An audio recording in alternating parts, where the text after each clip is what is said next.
Rajad MLC Rambali Singh Chandravanshi Kaimur में visit कर रहे हैं, पूरे बिहार में विजिट कर रहे हैं। इनका कहना है कि तेली चौरसिया समाज को जो अति पिछड़ा मिला हुआ है उससे इनको हटाया जाए।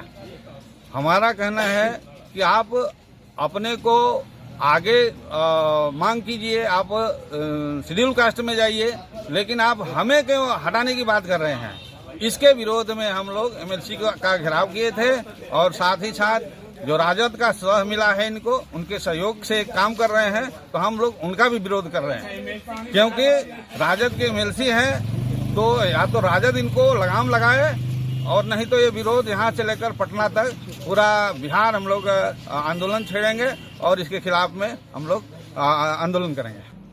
देखिए, मामला ये है कि हम लोग को मूल अति पिछड़ा को मुंगेरी लाल कमीशन के अनुशंसा के आलोक में जननायक कर्पूरी ठाकुर ने आरक्षण दिया था।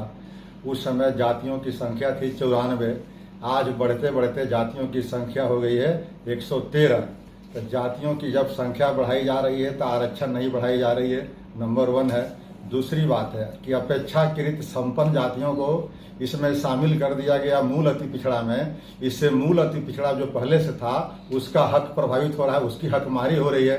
तो उसकी हकमारी नहीं हो, इसी उद्देश्य से मुंगेरी लाल कमीशन ने अनुशंसा किया था कि समकक्ष जातियों को एक साथ रखा जाए ग्रुप बना करके। इसी का कारण है कि अनेक्सर 1 है, अनेक्सर 2 है। तो हम लोगों ने यह मांग किया कि जो अपेक्षाकृत संपन्न जातियां इसमें शामिल हो गई है उनको एक अलग ग्रुप बनाया जाए। अगर सरकार को संभव है तो एक BC3 बना दे और जितनी उनकी जनसंख्या है उसके अनुपात में उनको आरक्षण दे देंगे ताकि हमारी हकमारी नहीं हो सके। ये हमारा मूल मांग है। वैश्य समाज का अति पिछड़ा में आ जाने से आपके जो है उन लोगों का हकमारी हो रहा है। स्वाभाविक है कि जो संपन्न जातियां हैं अगर इसमें आ जाएगी तो उसका उदाहरण दे रहा हूँ कि अभी नगर निकाय का चुनाव हुआ, 17 वो मेयर का पद है। 17 मेयर में से 3 पद रिजर्व थे अति पिछड़ा के। यह तीनों पद जो है एक समाज के लोगों ने ले लिया। बाकी जो मूल अति पिछड़ा 110 जातियां थी वह टुकुर टुकुर देखते रह गई।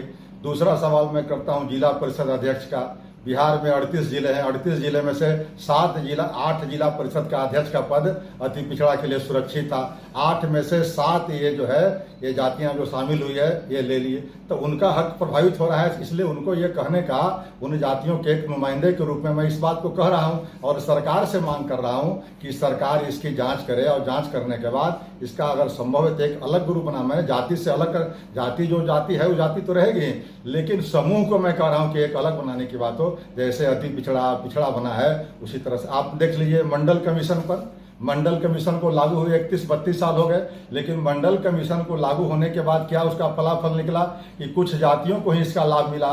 उसमें 3000 से ऊपर जातियां थी, कई जातियों को बोहनी तक नहीं हुआ। तब क्या हुआ, 2017 में भारत की सरकार ने एक रोहिणी आयोग बनाई और रोहिणी आयोग की अनुशंसा अभी 31 जुलाई 2023 को जमा हो गया है। तो यह क्यों आयोग बनाना पड़ा, इसलिए बनाना पड़ा कि जो आरक्षण देने का मकसद है कि सब लोगों को फायदा हो जाए, खास करके जो निचले पौधान पर लोग हैं, वो जो हाशिए पर लोग हैं उनको फायदा हो, इसके लिए इस तरह का ग्रुप बनाया जाता है। तो इसी बात को मैं मांग कर रहा हूँ। कोई मैं अवैधानिक या असंसदीय बात मैं नहीं कह रहा हूँ कि किसी की भावना को ठेस पहुंचाने का मेरा इरादा नहीं।